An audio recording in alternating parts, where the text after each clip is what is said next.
शनिदेव हुए अस्त। प्रिय दर्शकों, नवग्रहों में न्यायाधीश तथा कर्म प्रधान देव शनिदेव 7 मार्च से अस्त अवस्था में आ चुके हैं।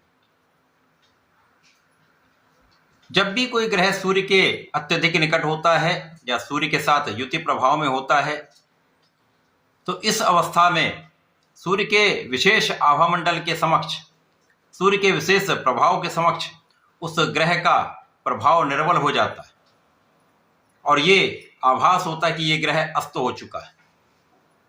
यद्यपि इस समय में वो ग्रह अपना कार्यकत्व पूर्ण करता है और सूर्य के साथ जो भी ग्रह होगा वो बहुत अनुशासित होगा और वहां पर जो भी उसका कार्यकत्व वो संपूर्ण रूप से प्रदान करेगा। परंतु शनि और सूर्य में मित्रता का भाव नहीं है, दोनों में मतभेद है।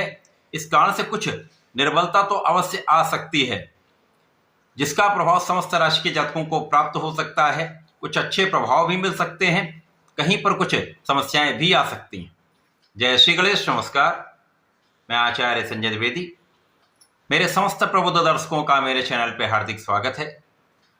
प्रिय दर्शकों, आज मैं वृश्चिक राशि के लिए शनि के इस अस्त काल का जो 35 दिनों का प्रभाव है, इस अस्त काल में शनि का किस प्रकार का प्रभाव प्राप्त होने वाला है, इस समय में आपको लाभ मिलेगा अथवा कहीं पर कोई समस्या आ सकती है, यदि समस्या है तो उसका क्या निराकरण, संपूर्ण विश्लेषण मैं पूर्ण तर्क के साथ करने जा रहा हूं।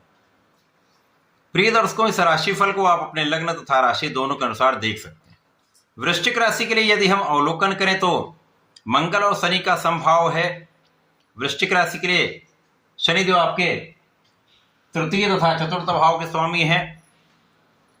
पराक्रमेश तथा सुखेश का गोचर आपके पंचम भाव में, अति विशिष्ट भाव में चल रहा है, जहां पर ये गुरु की राशि में भी है, गुरु के साथ चतुर्दशम के संबंध में होकर कुछ विशेष प्रभाव प्रदान कर रहे हैं।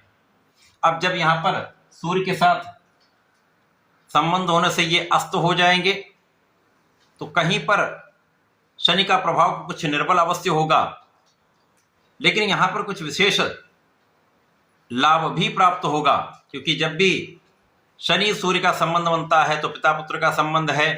इस समय में व्यक्ति में अनुशासन आ जाता है, व्यक्ति बहुत कर्मठ हो जाता है और अपने काम को बहुत न्यायपूर्ण ढंग से संपन्न करता है, और ऐसा करना भी चाहिए, क्योंकि शनि का ये अस्तकाल, यदि आप इस समय में न्यायोचित रहते हैं, अपने काम के प्रति पूर्ण निष्ठावान रहते हैं, किसी गलत प्रकार से धन का अर्जन नहीं करते हैं, किसी के साथ अन्याय नहीं करते, इस समय में कुछ विशेष तथा बड़े लाभ भी प्राप्त होते हैं। अब वृश्चिक राशि के लिए जो कुछ समस्या आ रही थी, सबसे बड़ी समस्या आपके सप्तम भाव से संबंधित है। यहां पर इस भाव से संबंधित समस्याओं का निराकरण होगा, जीवन साथी के साथ मतभेद कम होंगे, क्लेश की स्थिति जो है वो कम हो जाएगी तथा आपसी संबंध पहले से अच्छे होने लगेंगे। इसी प्रकार से यदि आप साझेदारी में कुछ कार्य करते हैं, कुछ व्यापार करते हैं, किसी प्रोफेशन में हैं, तो वहां आ रही कानूनी समस्याओं का यहां पर निराकरण अवश्य हो जाएगा। तो आपके लिए एक अच्छा योग यहां पर बन रहा है। इसी प्रकार से जो जातक विद्यार्थी हैं उनके लिए बहुत अच्छा समय है। इस समय में आपका आत्मबल बहुत अच्छा रहेगा, आपके अंदर कर्मठता बहुत अच्छी रहेगी और आपका कर्मशील स्वभाव, क्योंकि मंगल की वृश्चिक राशि ऊर्जा का श्रेष्ठ प्रवाह होता है, इस ऊर्जा का सही उपयोग आप सही दिशा में करने वाले हैं। और जब आप सही दिशा में कार्य करते हैं, लक्ष्य निर्धारित करके कार्य करते हैं, तो कोई शक्ति आपको बाधित नहीं कर सकती, आप अपने कार्य में सफल रहते हैं। तो विद्यार्थियों के लिए अच्छा समय है, अच्छे परिणामों की प्राप्ति होगी। इस समय में संतान पक्ष भी पहले से अधिक बलवान होगा, संतान से संबंधित समस्याएं दूर होंगी, संतान से अच्छे समाचार की तथा संतान सुख की प्राप्ति अवश्य होगी। यद्यपि यहाँ पर संतान के साथ कुछ मतभेद होते हैं, परंतु यहाँ पर संतान आज्ञाकारी रहने वाली। इस समय में आपके सोचे हुए कार्य आप पूर्ण कर पाएंगे। निश्चित रूप से यहाँ पर बड़ा लाभ आपको प्राप्त हो रहा है। जो आपने प्रयत्न किया हुआ है, जो आपने संघर्ष किया हुआ है, जो आपने प्रयास किया हुआ है, जो आपने परिश्रम किया हुआ, उसका इस समय में संपूर्ण लाभ आप ले पाएंगे। और इस समय हो सकता है कि आपकी मन की इच्छाएं जो हैं वो पूर्ण हो जाएं। तो मनचाहा कार्य आपका हो सकता है। यद्यपि इस समय में भाई बहनों के साथ कुछ मतभेद होंगे, विशेष रूप से भाई के साथ कुछ मतभेद हो सकता है, परंतु यहां पर कोई बड़ी चिंता की बात नहीं है। यहां पर अच्छे मित्रों का साथ भी मिलेगा, भाई बहनों का सहयोग भी मिलेगा। तो मतभेदों को दूर करने का प्रयास आपको करना चाहिए। यदि विमर्श करते रहते तो समस्याओं का समाधान भी निकलता जाएगा। और इस समय में पिता का सहयोग आपको मिल रहा है, और जब पिता का सहयोग मिलता है तो निश्चित रूप से आपका पक्ष बलवान होता है। आपका मार्गदर्शन, आपके पिता का मार्गदर्शन आपके लिए श्रेष्ठ प्रभाव देने वाला होता है।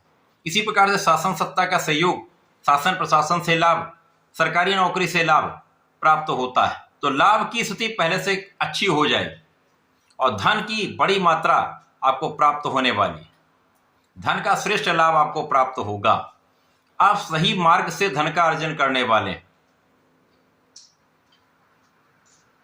इस समय में हो सकता है कि धन आपके पास पर्याप्त आएगा, धन बहुत अच्छी मात्रा में मिलेगा, आपकी स्थिति बहुत अच्छी रहने वाली है, लाभ की मात्रा में वृद्धि हो रही है। परंतु सुखों का उतना लाभ आप नहीं ले पाएंगे। सुख संसाधन होते हुए भी, सुख साधन बढ़ने के पश्चात भी आप उनका उपयोग अपने लिए नहीं कर पाते। माता पिता को उनका सुख मिलेगा, माता पिता के सुखों में वृद्धि होगी, लेकिन आप उन संसाधनों का, उन सुखों का पूर्ण उपभोग नहीं कर पाएंगे। किसी भी कार्य से हो सकता है, काम की अधिकता से हो सकता है, या किसी अन्य कारण से कहीं ना कहीं आप इस प्रयास में उतना लाभ नहीं ले पाए। परंतु इस समय में लोगों का सहयोग आपको मिलेगा। एक अच्छी छवि आपकी बन सकती है यदि आप सही दिशा में प्रयत्न करते हैं। समाज से संबंधित कार्यों से, राजनीति से जो लोग संबंध रखते हैं, जो लोग इससे संबंधित कार्यों में हैं, तो यहां पर संघर्ष तो हो सकता है, अधिक प्रयास आपको करना पड़ सकता है। प्रयासों की अधिकता आपके लिए अत्यधिक लाभदायी भी रहने वाली, तो आपको निरंतर प्रयास सही दिशा में करते रहना चाहिए। इनका आपको लाभ भी मिलेगा। पारिवारिक सहयोग मिलता है, परिवार से आपको लाभ भी मिलता है तथा यदि यहां पर आप बहुत संयमित रहते हैं तो वाणी का प्रयोग सही दिशा में करने से आपको उसका भी विशिष्ट लाभ मिलेगा। तो कुल मिलाकर यह समय आपके लिए अत्यंत प्रभावी है। यहां पर जब भी कोई कार्य करें उसका दिशा निर्देश तय करके करें, लक्ष्य को निर्धारित करके काम करेंगे तो समस्याएं कम आएंगी। कम समय में आप सही प्रयास करके आप अपना लाभ पूर्ण रूप से प्राप्त कर पाएंगे।